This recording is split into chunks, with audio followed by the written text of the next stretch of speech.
তো লাল লাল করে ভেজে নিয়েছি। এবারে কড়াইতে একটু তেল দিয়ে দেবো।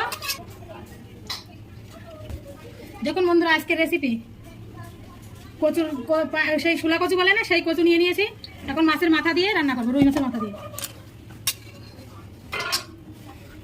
দেখুন কচু রান্নার জন্য কি কি নিয়ে নিয়েছি: লবণ, হলুদ, রসুন কুচি, পেঁয়াজ কুচি, লঙ্কা মাঝখান থেকে চিড়ে নিয়েছি, আর শুকনো লঙ্কা, তেজপাতা আর পাঁচফোড়ন নিয়েছি। আর এই যে মাছ ভেজে নিয়েছিলাম, এই মাছের মাথা দুটো নিয়ে নেবো। এই মাথা দুটো দিয়ে রান্না করবো। দেখুন বন্ধুরা, তেল গরম হয়ে গেছে। এখন তেজপাতা, শুকনো লঙ্কা আর এই যে পাঁচফোড়ন নিয়েছি, পাঁচফোড়নটা, এই যে রসুন কুচিটা দিয়ে দেবো।